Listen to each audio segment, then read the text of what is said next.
Franck Ferrand sur Europe 1, au cœur de l'histoire. Et c'est déjà aujourd'hui la dernière journée de notre semaine spéciale Énigme royale avec Franck Ferrand. Bonjour Franck. Bonjour Anissa, bonjour à tous. Alors hier nous parlions des prétendants qui au 19e siècle affirmaient être l'enfant de la tour du Temple. Eh bien je vais vous raconter aujourd'hui l'histoire d'un prétendant qui au 15-16e siècle affirmait être l'enfant de la tour de Londres. Nous parlons en effet aujourd'hui de la mort mystérieuse des enfants d'Édouard IV d'Angleterre en compagnie de Sophie Cassagne-Brouquet. Et tout à l'heure, à la fin de l'émission, Franck vous répondra à la question de Louise sur l'origine de l'expression « la perfide Albion ». Tout lien avec le sujet d'aujourd'hui serait évidemment purement fortuit. Immergeons-nous à présent dans les brumes de la Tamise.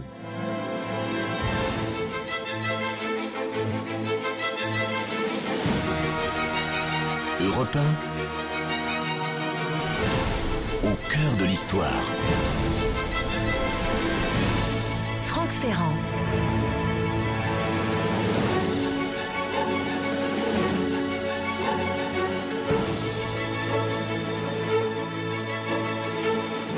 La chaleur de l'été tarde à se faire sentir au sein de la tour de Londres. Nous sommes au début de l'été 1483 et l'inquiétante forteresse au bord de la Tamise accueille deux prisonniers tout à fait particuliers. Particuliers du fait de leur qualité, quoique des princes à la tour de Londres on en a vu souvent, mais surtout particuliers tant leur âge est encore tendre. Ce sont deux tout jeunes garçons, frêles, vulnérables, de respectivement 12 et 9 ans. Ce sont les fils du roi Édouard IV qui vient de mourir là quelques semaines auparavant. Théoriquement, l'aîné est le nouveau roi et le cadet est donc son héritier le plus direct. Ils sont détenus là à l'instigation de leur oncle Richard. Richard, c'est le fameux Richard III de Shakespeare, vous savez. Nous allons y venir dans un instant avec mon invité, bien sûr. Ce Richard est régent du royaume. Il remet en cause la légitimité des enfants à pouvoir succéder à la couronne. Il faut dire qu'il constitue deux obstacles dans sa propre marche vers le trône. Et en ces semaines d'été, les choses s'arrangent étrangement bien pour Richard. Voilà que les deux obstacles, si je puis dire, disparaissent sans laisser de traces. Plus personne n'entend parler d'eux. Ils sont comme évanouis dans le secret de leur captivité. Alors très vite, leur assassinat ne fait pas de doute et dans le peuple on s'émeut du sort de ces deux jeunes princes innocents. Certains alors se demandent attristés quel aurait été leur brillant destin s'ils n'avaient pas été sacrifiés, comme beaucoup le supposent alors, sur l'autel de l'ambition de leur oncle, qui devient donc, alors là cette fois, le roi Richard III.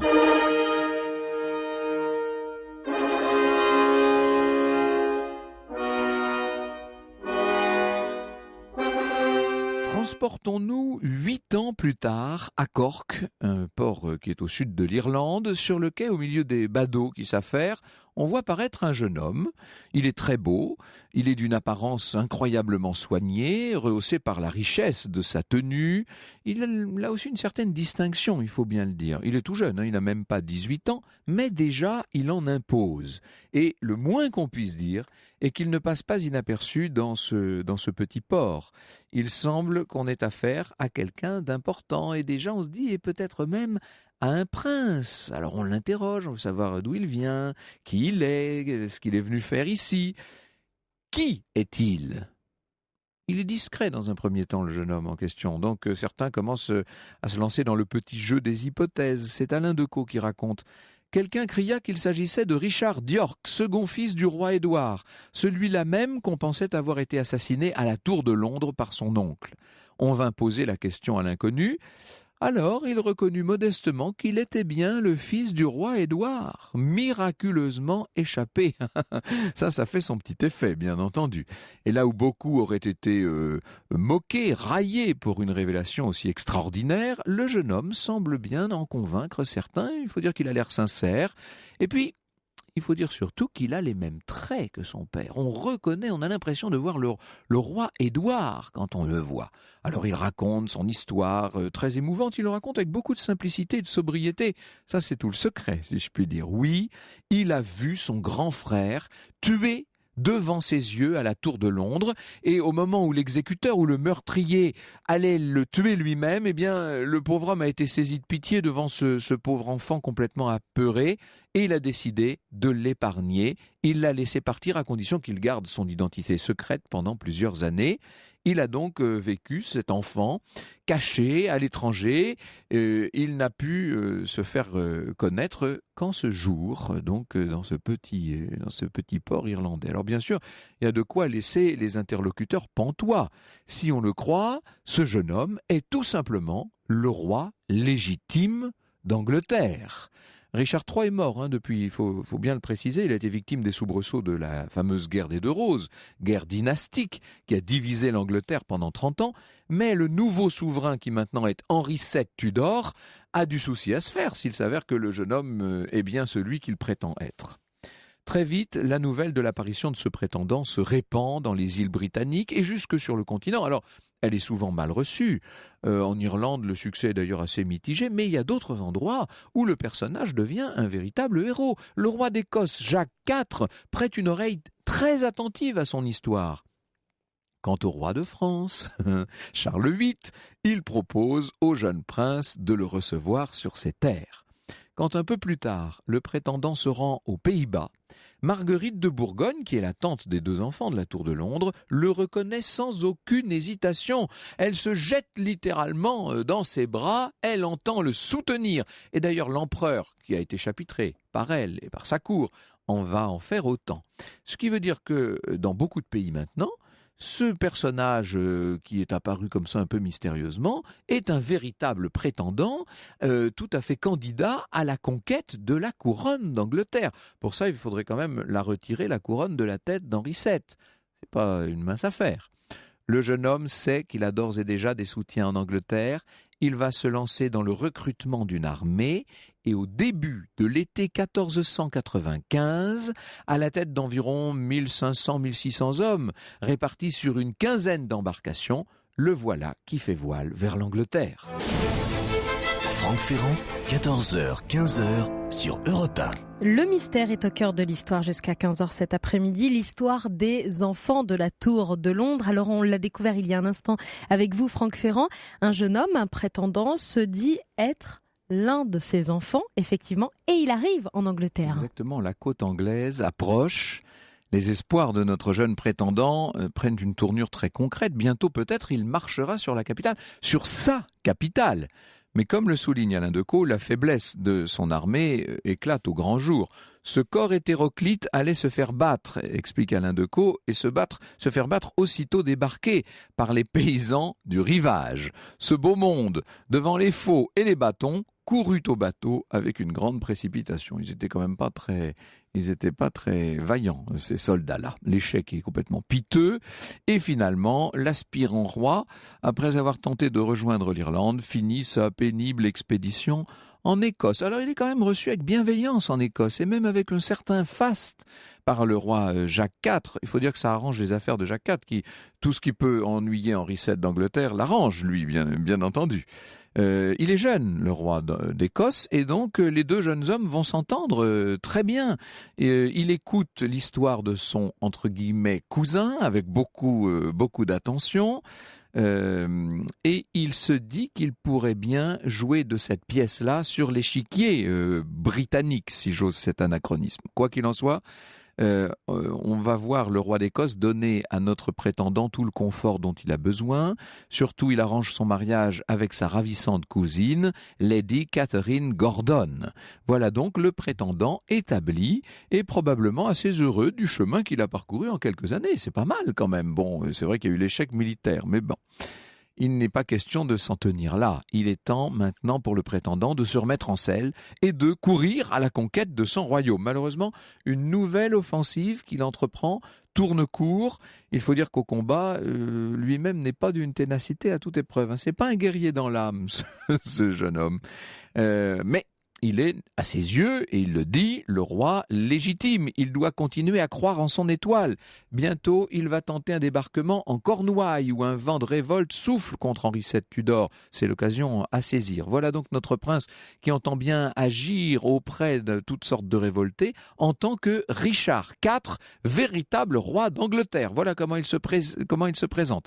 Ce qui veut dire que son armée grossit au passage. Et une nouvelle fois, l'espoir est permis. Bien sûr, Henri VII ne reste pas sans réagir, vous l'imaginez, il envoie des forces armées, il parvient rapidement à faire reculer son rival, et notre héros, qui décidément n'est pas très persévérant face au danger, ne tarde pas à prendre la fuite avant d'être débusqué et arrêté. Il sait bien que s'il apparaît comme le survivant de la tour, on va le mettre à mort. Alors une fois qu'il est arrêté, une fois qu'on lui a mis les fers au poignet, il livre une toute autre version de son histoire. Il se nommerait en vérité Perkin Warbeck. Enfin, c'est Warbeck en fait, puisqu'il est le fils d'un riche flamand, mais les Anglais disent Warbeck. Il a vécu auprès de la communauté anglaise en Flandre, il a pu apprendre tout ce qu'on peut savoir sur la guerre civile qui sévit de l'autre côté de la Manche, et il a été mis au courant de la tragédie des enfants de la Tour. Alors il s'est lancé dans cette aventure, dans cette usurpation. Sophie Cassagne-Brouquet précise, dans les jours qui suivent, la confession de Perkin est recopiée par centaines d'exemplaires et proclamée sur toutes les places de marché d'Angleterre. Évidemment, pour Henri VII, c'est très important. On aurait pu penser que tout ça allait mener Perkin vers une lourde condamnation. Eh bien, là, c'est la surprise. Henri VII, qui sans doute est soulagé par la confession de son usurpateur, Henri VII se montre magnanime. Je cite Alain Decaux. Ce personnage de petite extraction ne fut pas jeté dans quelque cachot obscur. Perkin fut logé au palais de Westminster. Ce fait, avec d'autres, a permis à certains historiens de se demander s'il n'aurait pas été le bâtard du roi Édouard IV, ce qui pourrait expliquer à la fois sa ressemblance physique avec le défunt roi et les égards qu'eut pour lui Henri VII. Ainsi, l'histoire n'est peut-être pas aussi simple que le laisse entendre la confession arrachée au jeune homme sous la contrainte et sous la menace. La femme de Perkin, vous savez, la belle Catherine, en tout cas, ne va pas abandonner son mari. Dans la clémence de sa détention, Perkin obtient même qu'elle le retrouve. Pourtant, il n'entend pas arrêter là ses aventures. C'est là qu'on est surpris. En juin 1498, le voilà qui s'échappe, mais décidément meilleur pour convaincre que pour agir. Il est de nouveau arrêté par les hommes du roi Henri VII. Alors on se dit que cette fois, ça sent le roussi. On se dit qu'il va être tué. Eh bien non. Henri lui inflige une punition beaucoup plus ironique. Perkin est envoyé à la prison VIP de la couronne d'Angleterre, si je puis dire, c'est-à-dire, vous l'avez compris, à la Tour de Londres. S'il est vrai qu'il est l'enfant rescapé de la Tour de Londres, c'est un retour à la case prison, si je puis dire, qui ne manque pas de sel. Il en profite d'ailleurs à nouveau pour semer le doute. Voilà ce que nous raconte Morin de Finf. Perkin s'était exclamé en lisant le livre où était relatée la liste des grands personnages morts à la Tour. On marque le trépas du second fils d'Édouard, mais c'est à rectifier, puisque je suis vivant. C'est certain, le royaume d'Angleterre n'a pas fini d'entendre parler de son étrange prince survivant. Perkin Warbeck, qui prétend être l'un des enfants de la Tour de Londres. Voilà l'histoire que vous raconte Franck Ferrand cet après-midi jusqu'à 15h sur Europe 1. Vous pouvez bien sûr réagir à cette émission. Rendez-vous sur Twitter avec le hashtag ACDH ou sur la page Facebook Au cœur de l'histoire. Franck Ferrand revient dans un instant. Franck Ferrand, 14h, 15h sur Europe 1. Le mystère des enfants de la Tour de Londres avec ce fameux Perkin Warbeck qui prétend être l'un de ces enfants de la Tour de Londres. Finalement, il y retourne puisqu'il est actuellement enfermé dans la tour, Franck. Voilà, alors on l'a dit, il y a dans cette Tour de Londres un certain nombre de hauts personnages, des princes emprisonnés, et au moment où Perkin y est réincarcéré, ou incarcéré, je ne sais pas comment il faut dire, il a l'occasion de croiser un jeune homme important qui lui aussi est enfermé, c'est Édouard de Warwick. C'est un membre de la maison de York, comme tels les deux enfants disparus dans la tour. Je cite de nouveau Morin de Finf. Le jeune prince d'York n'avait pour ainsi dire jamais connu la liberté. Il vivait avec résignation la plus triste des existences et ne fut pas long à entrer en contact avec Perkin. Il fut bientôt conquis et crut aveuglément en son identité royale. Se trouver avec un fils d'Édouard fut pour le jeune Warwick comme si la lumière avait pénétré tout à coup à flot dans les ténèbres de sa triste captivité. Il se remettait à vivre en écoutant les récits si vivants de celui qu'il croyait son cousin et le chef de sa maison. Encore une fois, notre prétendant sait convaincre. Il se lie donc étroitement avec celui qu'il n'appelle plus que son gentil cousin. Bien qu'enfermé, Warwick est assez riche, il est même très riche, et surtout le jeune prince, dont la santé mentale, disons-le, et pour cause du fait de cette longue incarcération, laisse fortement à désirer. Ce jeune prince est avide de liberté, et on va voir les deux jeunes captifs se prendre à rêver. On peut les imaginer en train d'élaborer leur stratégie pour remettre leur noble maison sur le trône d'Angleterre. Seulement pour cela, il faudrait quand même commencer par quitter cette satanée tour de Londres. Alors ils vont mettre un plan à exécution. Après avoir graissé la patte de plusieurs gardiens corrompus, ils se déguisent et ils parviennent à quitter leur prison. Ils arrivent d'ailleurs assez facilement à sortir.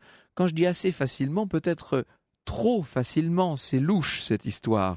Les voilà maintenant sur les bords de la Tamise, ils n'en croient pas leurs propres yeux, ils sont libres, ils se mettent à la recherche d'une embarcation qui était là censée les attendre, ils la voient, ils la rejoignent, ils se font conduire vers un quartier animé de la capitale, où pensent-ils ils vont pouvoir célébrer le début de leur nouvelle vie. Ils entrent dans une taverne, ils se laissent porter par l'atmosphère de liberté, ils sont heureux, ils ont réussi, on se congratule. Oui, ça dure pas longtemps. Des gardes font irruption, les arrêtent. Là, cette fois, la fête est finie. Et cette fois, leur condamnation à mort est irrévocable. Contrairement à son gentil cousin, qui lui est de rang princier, tout à fait officiel, et qui va donc être décapité, Perkin n'a droit à aucun égard. Lui va être pendu comme le dernier des va-nu-pieds à Tyburn, qui est le lieu d'exécution de la capitale anglaise. Terrible lieu que les potences de Tyburn. Mais alors qu'il se s'est promis à cette mort affreuse et dégradante, le prétendant ne perd pas espoir. Il a toujours des soutiens. Il y croit encore. Il veut y croire. Alors que son père, alors quand je dis son père, je parle du sieur Warbeck, de ce flamand qui est son père réel ou d'adoption selon la thèse qu'on adopte. Son père lui rend visite en prison. Perkins lui aurait dit, je le cite, « Il vous reste 2 jours pour agir en ma faveur. J'ai des amis partout. Vous êtes riche, soyez présent à Tyburn. Et si vous avez pu quelque chose, levez la main droite très haut vers moi. À ce moment-là, je saurai que, même au dernier instant, peut-être, mes amis m'arracheront à la potence. »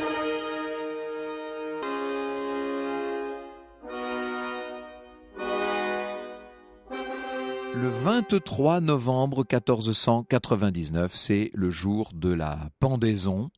Le jeune Perkin est donc mené vers l'échafaud, vers le bourreau. Ses yeux balaient la foule, il cherche cette fameuse main levée qui lui annonce qu'on va le libérer, bien entendu. Il y a des partisans dans cette foule, c'est certain, n'est-il pas après tout le véritable roi d'Angleterre? Est-ce qu'il le croit, est-ce qu'il l'a fait croire? J'en sais rien, moi. Enfin, il le voit, ce bras levé. Son père, il est là, fidèle jusqu'au bout. Alors que Perkin sent déjà la corde qu'on est en train de lui passer autour du cou, il voit en effet se lever cette main salvatrice. Elle se détache au-dessus de la foule. Un rayon de soleil passe sur le visage du condamné. Et puis son corps est précipité. Ses jambes remuent à la recherche d'un appui introuvable. Ultime souffrance et puis la mort qui s'empare de lui. Son aventure est finie. Est-ce qu'il a eu le temps de comprendre qu'en fait son père a seulement voulu l'aider en lui donnant un dernier espoir? Enfin, je dis son père, à moins que le sieur Warbeck n'ait jamais été son père. Bonjour Sophie Cassagne-Brouquet. Alors vous êtes l'auteur d'un ouvrage sur des meurtres à la cour de Richard III, on va y venir dans un instant, et voici ce que vous écrivez. Cela reste une énigme sur laquelle ni Richard III, ni son successeur Henri VII n'ont jamais voulu se prononcer. L'énigme en question, c'est la mort très mystérieuse, la disparition tout à fait nébuleuse des fils de l'ancien roi Édouard IV. Les princes ont disparu corps et biens sans laisser de traces et sans que personne, pas même leur mère ni leur sœur, ne cherche à retrouver leurs dépouilles par la suite. Les innocentes victimes ont cependant continué à hanter l'histoire politique anglaise de leurs fantômes désincarnés, symbole même d'une mauvaise conscience nationale. Étaient-ils vraiment morts après tout ? De temps en temps, un imposteur se faisait passer pour l'un d'eux. Il était rapidement démasqué, mais l'espoir fou demeurait. 15h sur Europe 1. Qui étaient les enfants de la Tour de Londres ? Sont-ils vraiment morts dans cette Tour de Londres ? Voilà toutes les questions que l'on se pose cet après-midi jusqu'à 15h avec vous, Franck Ferrand, et avec votre invité. Vous recevez Sophie Cassagne-Brouquet, professeure d'histoire médiévale à l'Université de Toulouse et auteure de Meurtre à la cour de Richard III, paru chez Larousse. On a évidemment, Sophie Cassagne-Brouquet, l'image d'un Richard III tyrannique, épouvantable, sanguinaire à souhait, puisque c'est l'image que Shakespeare a voulu nous donner. Et nous verrons dans le cours de cette émission qu'il faut peut-être nuancer un peu cette image et ce portrait. Alors d'abord, revenons à notre énigme, c'est le sujet même de cette semaine particulière. Les enfants d'Édouard IV sont, et ça c'est incontestable, c'est historique, emprisonnés par leur oncle. Quelle idée de les jeter comme ça à la Tour de Londres ? Alors officiellement, ils ne sont pas emprisonnés. Officiellement, on les met à l'abri. Ah voilà. Nuance. Le roi meurt, leur père meurt. L'aîné était élevé en Galles, puisqu'il était prince de Galles. Donc, Richard le fait revenir. Il a 11 ans. Il a 12 ans. 12 ans. On le nomme déjà Édouard V, mais il est prévu un couronnement. Mais curieusement, ce couronnement est reporté, puis reporté.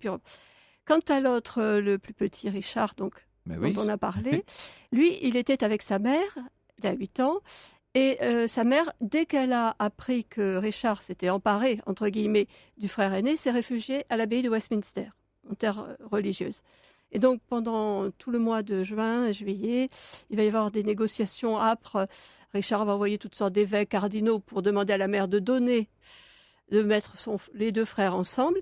Mais il faut rappeler quand même que la Tour de Londres, ça n'est pas que... C'est pas seulement une prison. Voilà. Et c'est pas simplement la White Tower, celle qu'on imagine, la tour de Guillaume le Conquérant. Ça, c'est une prison d'État, c'est une prison VIP. Il y a des appartements qu'on peut voir encore une partie, mais il y a des appartements tout à fait confortables qui étaient contre les remparts, sur les bords des remparts, et qui avaient l'avantage d'avoir donc, comme on l'a vu, une porte sur la Tamise. Et très souvent, les rois d'Angleterre habitaient dans cette partie-là, justement en période un peu de trouble, de régence, mais... Voilà. C'était un peu l'équivalent du Vincennes parisien, si je puis dire. C'est un lieu de refuge pour les rois, en fait. Voilà, tout à fait. Mais c'est très confortable, c'est des appartements, c'est pas du tout un château. Donc, officiellement, on dit que ces enfants seront beaucoup mieux là. S'il y avait une émeute dans Londres, on pourrait les transporter par la Tamise. Et donc, voilà. Et puis, donc, pendant tout le mois de juin, des témoins, donc je parlerai des témoins un peu si vous voulez après. On est en 1483, là. Voilà, on est au mois de juin 1483, le roi Édouard est mort en avril, donc on avait proposé un couronnement du petit Édouard le 4 mai. Il est reporté au 25 juin. Et pendant le mois de juin, les témoins nous disent, oui, on les voyait jouer dans les jardins. Donc, les appartements. Donc, ils ne sont pas en cellule. Non, on les voyait jouer dans les jardins. Puis après, on les voit aux fenêtres. Et puis après, au mois d'août, on les voit plus du tout. Et voilà. Et fait troublant, fin août, alors des rumeurs montent là, et la reine ne les réclame plus. La mère. Comme si elle leur était au mère courant ne de les quelque réclame chose. plus. Oui. Donc ça, c'est le fait le plus troublant. Et ça, pour les historiens, c'est un moyen pratique parce qu'il n'y a plus de traces des demandes officielles que pourrait faire la mère pour réclamer ses enfants. Donc là, ça veut dire qu'on entre dans le silence, en quelque sorte. Silence des archives, silence de la mémoire. Et c'est là que prospère la rumeur, forcément.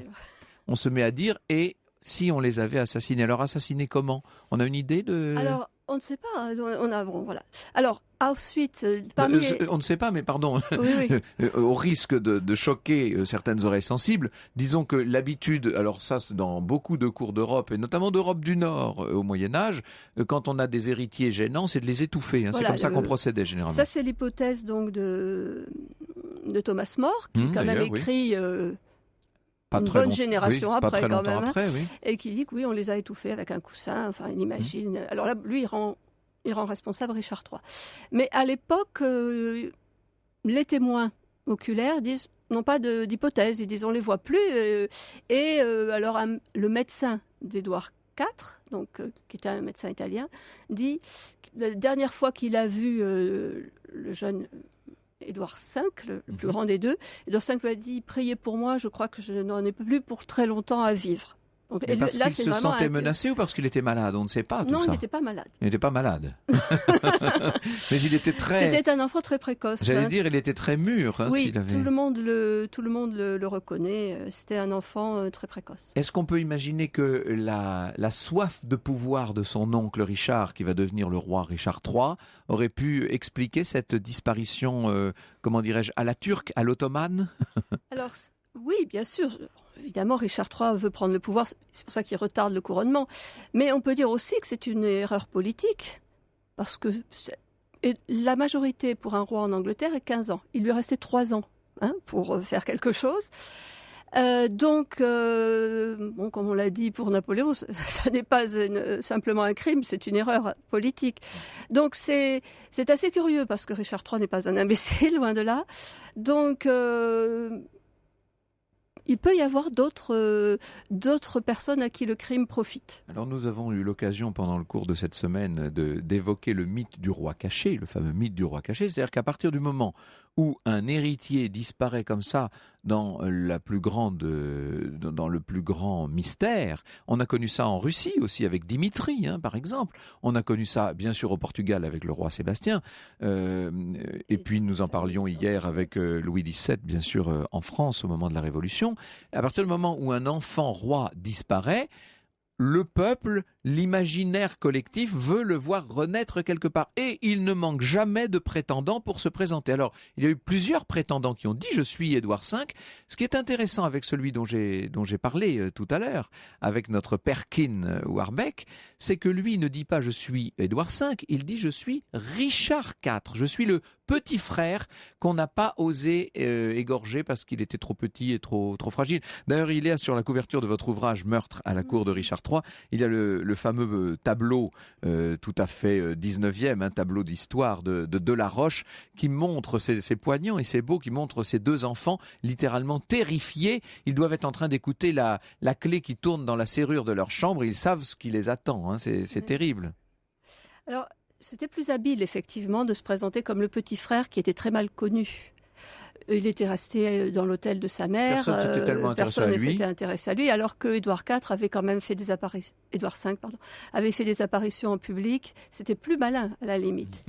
Donc, quand vous dites c'était plus malin, vous avez pris parti, si je puis dire. Vous êtes convaincu que ce Warbeck était bien un imposteur, un usurpateur. Oui, la confession n'a pas été, la confession qu'il a faite n'a pas été dictée. Il n'a pas été torturé. Il a pas.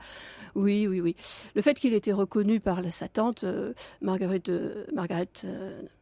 d'York, Margaret de Bourgogne, la femme de Charles le Téméraire, elle était partie prenante et elle aurait reconnu, je crois, n'importe qui pour embêter les Tudors. Oui.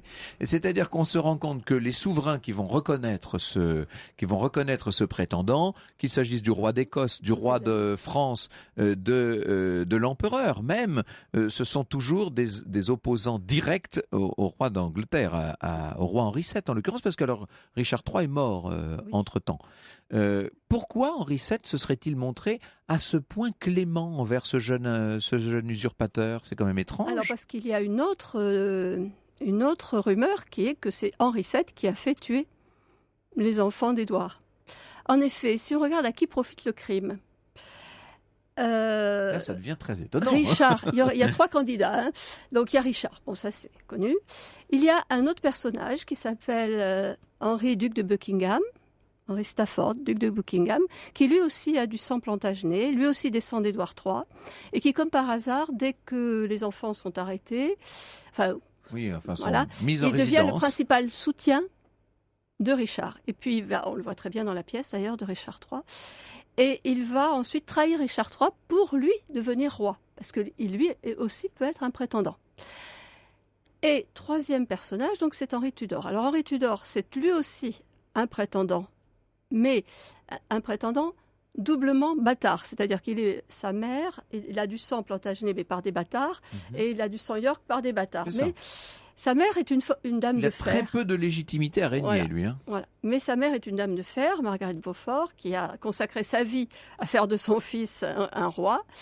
Et lui, donc, il aurait tout intérêt à mettre le crime, dans un premier temps, sur le dos de Richard III, et puis ensuite se présentant comme le défenseur des enfants d'Édouard, et d'autant plus qu'il épouse la sœur des enfants d'Édouard. Et ce qui est troublant, c'est qu'il ne les fait jamais rechercher. Ça, c'est oui, parce qu'il sait ce qui leur est arrivé. Il lui. ne les fait jamais rechercher. Il ne parle même jamais d'eux. Ah, oui. Quand il devient roi, donc après la mort de Richard III sur le champ de bataille, il devient le roi Henri VII. C'est le père du célèbre Henri VIII. Il ne fait ouvrir aucune enquête sur la mort des enfants. Il n'en parle jamais. Il ne fait pas construire une tombe. Et sa belle-mère, la mère des enfants, ne fait rien non plus. Et sa femme, la sœur des enfants, ne fait rien non plus. C'est la reine d'Angleterre. Du coup, il devrait se montrer d'autant plus dur envers celui qui essaie de se faire passer pour le petit prince Richard, pour le survivant de la Tour de Londres. Oui, mais je pense qu'il est très gêné aussi. Il est gêné, oui.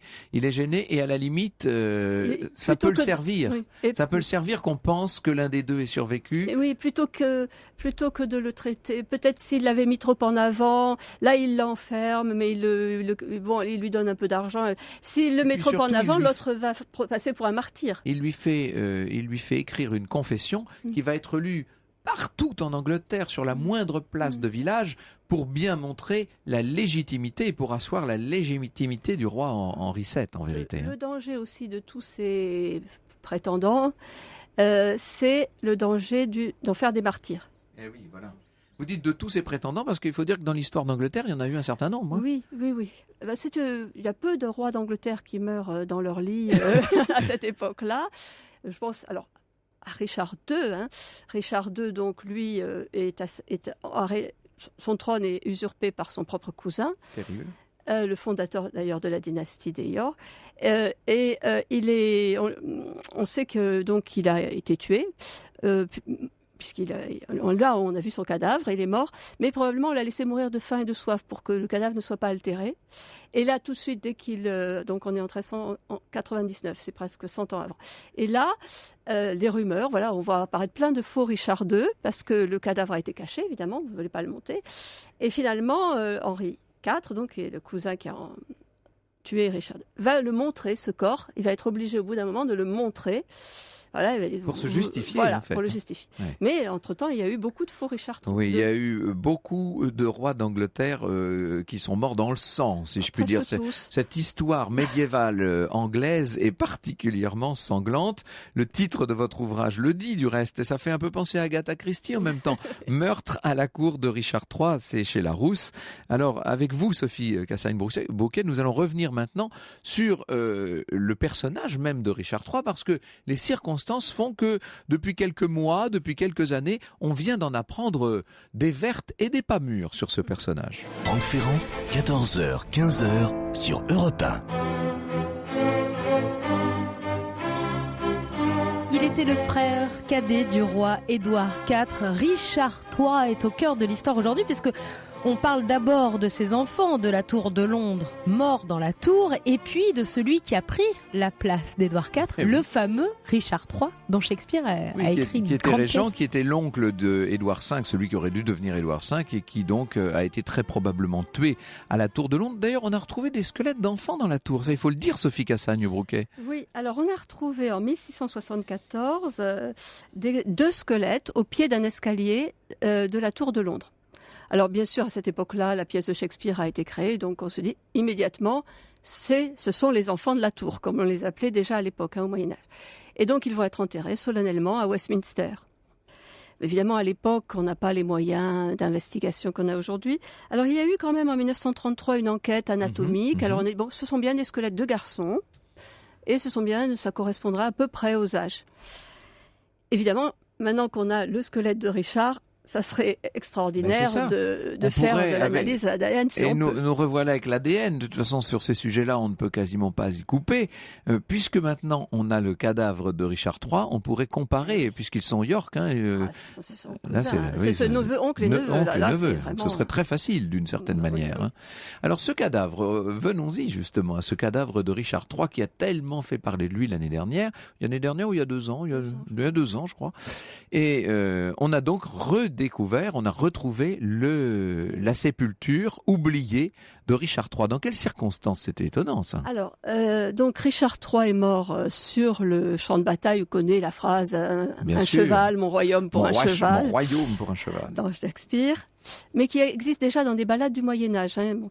Et Henri VII, qui ne se montre pas toujours très élégant, Henri VII a refusé de lui donner une sépulture à Westminster, et il a été enterré dans une église donc de franciscains de Leicester, la ville de Leicester. Évidemment, la réforme est arrivée, ce couvent a été détruit. On sait que Henri VII avait refusé même une tombe, il avait juste une dalle sans nom dessus, rien. Ce qui était beaucoup choqué, hein, même pour l'époque. Finalement, cette dalle, au XVIIIe siècle, était devenue le seuil d'une auberge où on attachait les chevaux.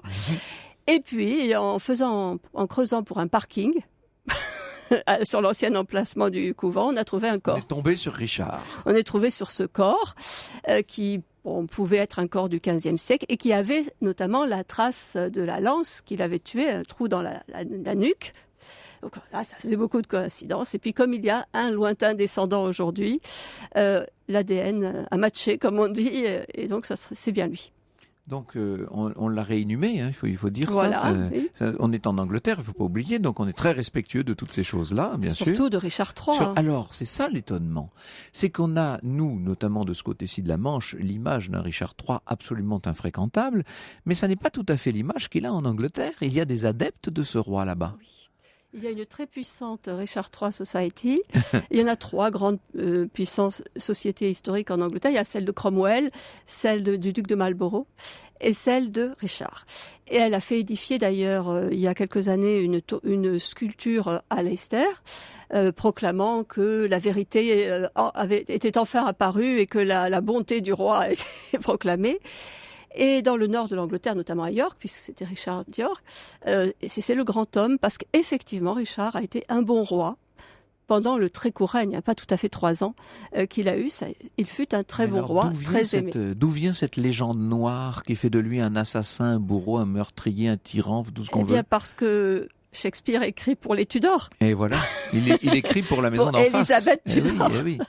Alors, le premier... Qui est elle-même la fille d'Henri VIII, Oui, donc la petite fille d'Henri VII. La petite fille de son assassin. Oui. Et en plus, Shakespeare s'inspire d'un texte qui a été écrit par un humaniste italien, Polydore Virgile, qui était l'humaniste de cour d'Henri VII. Donc il reprend le texte, et il y a Thomas More qui est un proche d'Henri VIII. Donc, malheur au vaincu. Ben oui, vae victis. Voilà. Et donc on va vouer ce pauvre Richard III aux gémonies des siècles. Il a été traîné dans la boue. Et vous nous dites, ça n'est pas tout à fait le cas. De quels éléments dispose-t-on aujourd'hui, lorsqu'on étudie cette époque, pour réhabiliter le roi Richard? Alors déjà, on peut dire que dans sa propre famille, son frère aîné, Édouard, a fait assassiner le frère. Il y avait 3 frères, Richard est le plus jeune des enfants. Leur mère avait 11 enfants. Au passage, donc il avait fait tuer le frère Georges, alors que Richard avait refusé. Il a un comportement très fidèle au roi, son frère le roi. Il va être toujours fidèle, il ne va jamais comploter contre lui, à l'inverse de tous les autres membres de la famille. Et dans cette famille, il y a aussi une haine féroce avec la femme d'Édouard IV, la mère des enfants, voilà dont la famille est un gang, je ne peux pas l'exprimer autrement. Il faut expliquer autrement. Qui est cette famille, ça c'est incroyable. Alors la reine, Édouard IV, donc le père des enfants de la tour, est roi très jeune, il a 18 ans, il fait 1m90, c'est un très beau garçon, tous les contemporains nous le disent. On espère pour lui un très beau mariage, et on apprend qu'il s'est marié secrètement avec une veuve qui a plus de 30 ans, Elisabeth Woodville, qui n'est pas de petite noblesse et qui en plus a des enfants adultes d'un premier mariage et qui était dans le camp opposé, le camp des Lancastres. Alors évidemment, toute la cour est furieuse et la propre mère d'Édouard IV, quand elle apprend ça, dit « Mais non, en fait, mon fils est un bâtard que j'ai eu quand j'étais à Rouen avec un archer qui C'est quand même assez incroyable. Oui. » Et donc, Richard va jouer d'ailleurs de cette histoire est très connue. La reine-mère l'a proclamée publiquement « Mon fils n'est qu'un bâtard ». Et donc, du coup, si Édouard IV est un bâtard, ses fils sont des bâtards. Alors que Richard, lui, n'est pas un bâtard. Et voilà. Donc ça pourrait donner un peu plus de légitimité encore à Richard III. Il y a dans cette famille de Woodville un certain nombre de personnages terribles, il faut le dire. Oui. Donc il y a les fils de la reine, il y a le père de la reine, il y a les frères de la reine. Alors il y en a un qui s'en sort pas trop mal, qui est Lord Rivers, qui est un homme assez chevaleresque, que Richard va d'ailleurs assez vite faire assassiner. Mais tous les autres, le plus jeune frère, à peine sa sœur, est-elle reine, qu'il épouse une duchesse douairière âgée de 80 ans alors qu'il a 18 ans pour s'emparer de ses biens. On va appeler ça un mariage de raison. D'habitude, c'est dans l'autre sens. Ce sont des barbons avec des petites jeunes filles. Là, c'est l'inverse, en fait. Cette famille est universellement détestée. Alors là, tous les chroniqueurs sont absolument... Il n'y en a aucun qui a d'avis contraire. Tous les chroniqueurs détestent cette reine. Vous avez actuellement, d'ailleurs, j'en profite, une très bonne série de la BBC qui s'appelle The White Queen, qui raconte l'existence de cette reine. On ne l'a pas en France encore, non, je ne crois pas. Elle est donc il faut aller la piocher sur les sites, etc. Excellente série, bien faite, et on voit tout, parce qu'on n'a pas besoin de rajouter de fiction à cette réalité historique. En tout cas, ce qui est au cœur de toute cette histoire anglaise médiévale, c'est une question de légitimité, c'est une question dynastique, beaucoup de guerres, beaucoup d'assassinats, pour le pouvoir et pour la légitimité dynastique. Ce qui avait été accompli avec les Capétiens en France était loin de l'être en Angleterre. Le pouvoir était encore vacillant, il faut le dire. Oui, la guerre des Deux Roses, c'est une guerre civile, on a dit, qui a duré 30 ans et qui a littéralement décimé la noblesse anglaise. Ça n'a pas touché le peuple, C'était des batailles. Oui, c'est les grandes familles qui se battent entre elles. Entretuées. On peut dire que quand Henri VII prend le pouvoir, il y a pratiquement plus personne, le vide a été fait. Et Richard III était vraiment, lui, quelqu'un qui était vraiment persuadé de sa légitimité.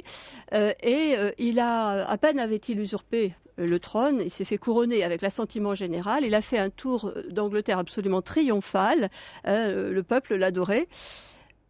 Mais on ne peut pas juger avec nos yeux d'aujourd'hui ce comportement politique qui, en fait, en Angleterre, était très courant, qui choquait beaucoup en France. Oui, bien sûr. Enfin, on affectait d'être choqué, d'autant plus à la cour de France qu'on était les ennemis, évidemment, héréditaires. Je vous propose précisément de traverser la Manche, Sophie Cassagne-Brouquet, pour évoquer votre dernier ouvrage qui vient de paraître aux éditions Ouest France et qui s'appelle Reine du Moyen-Âge, du XIe au XVe siècle. Alors là, on parle de reine française. De reine française, oui. Pour certaines, il y a d'ailleurs des mystères. Oui, avec de belles histoires, y compris des histoires un peu sordides, il faut bien le dire. Oui, je pense notamment au mariage de Philippe Auguste avec Ingeborg. Là, il y a un mystère aussi qu'on n'a pas éclairci. Magnifique histoire. Et ces reines, on les a complètement oubliées. Oui. Nous sommes nombreux à faire profession d'histoire et on serait bien en peine de citer les reines, les épouses d'un certain nombre de nos rois de France. Il y a deux figures qui dominent, Aliénor d'Aquitaine et Blanche de Castille. Oui. Mais des reines... Elles sont totalement inconnues. Ce qui n'est pas le cas du tout en Angleterre, où depuis très longtemps on a écrit des histoires des reines à cause de la reine Victoria. Et oui, peut-être aussi, oui, bien sûr, et de l'actuelle souveraine. Mais en France, la reine est, somme toute, un personnage évanescent, il faut bien le dire, au Moyen-Âge. Ouais. Il ne compte pas, elle est là uniquement pour donner des enfants. C'est pas du tout le cas, non, justement. Quand on pense à des reines comme Blanche de Castille, elle a co-dirigé le royaume. Son fils avait plus de 30 ans, Saint-Louis. Elle donnait encore son avis, et donc là on parle d'une régente, mais enfin bon, il avait quand même plus de 30 ans. Elle dirigeait toujours le royaume. Nous avions, à l'occasion d'une émission sur Anne de Kiev, l'épouse de Philippe Ier, montré à quel point certaines femmes ont eu un rôle essentiel dans la naissance de cette dynastie capétienne et dans son développement, évidemment. Oui. Donc c'est un très beau livre puisqu'il est illustré avec notamment de nombreuses miniatures qui ont presque été agrandies par rapport à leur taille originale, et ce qui permet de se plonger dans cet univers tellement méconnu et en même temps tellement onirique du Moyen-Âge. 11e, 15e siècle, c'est la belle époque du Moyen-Âge, si je puis dire. C'est un Moyen-Âge qu'on a appris à découvrir lumineux et non pas tellement obscur comme on l'a si longtemps cru. Un petit peu obscur. Alors évidemment, ce qu'on a raconté, là, c'était pas seulement obscur, c'était poisseux de sang, ce qu'on a raconté. Votre ouvrage sur Richard III s'appelle Meurtre à la cour de Richard III. C'était édité chez Larousse il y a quelques années, on peut encore le trouver. Merci beaucoup, Sophie Cassagne-Brouquet. Et dans un instant, nous restons en Angleterre, puisque Franck Ferrand vous donnera l'origine de l'expression perfide Albion pour désigner l'Angleterre. Europe 1. Retour aux origines. Et aujourd'hui, nous restons en Angleterre, Franck, puisque c'est Louise sur la page Facebook de l'émission Au cœur de l'histoire qui vous demande pourquoi utilise-t-on l'expression perfide Albion pour désigner l'Angleterre. Parce qu'ils sont perfides les Anglais, je pense On vient que de c'est le ça la voir. raison. Moi je les aime et ils savent à quel point je les adore, donc je peux me permettre ce genre de plaisanterie. Vous savez que de la guerre de 100 ans jusqu'à la Première Guerre mondiale, jusqu'à ce que nous devenions alliés, un tout petit peu avant la Première Guerre mondiale avec l'entente cordiale, eh bien ça a été notre ennemi héréditaire, bien entendu. On a la trace de l'expression perfide Albion à partir de 1793. On était dans les tout débuts de la République, et Augustin, marquis de Jiménez, nous dit « Attaquons dans ces eaux la perfide Albion ». Voilà, cette fois c'est écrit, que nos fastes s'ouvrant par sa destruction marquent les jours de sa victoire. Alors, le terme perfide, il a longtemps et depuis longtemps été utilisé à propos de l'Angleterre. C'est Madame de Sévigné notamment qui disait « Le roi et la reine d'Angleterre sont bien mieux à Saint-Germain que dans leur perfide royaume ». Quant à Albion, eh bien, vous savez qu'Albion, ça fait peut-être référence aux falaises blanches de l'Angleterre. Albus, c'est blanc en latin. Mais ça fait surtout référence à Albion, qui était le fils de Neptune et qui était réputé, sous l'Antiquité, vivre là-haut dans ces îles bretonnes. Voilà l'origine de l'affaire.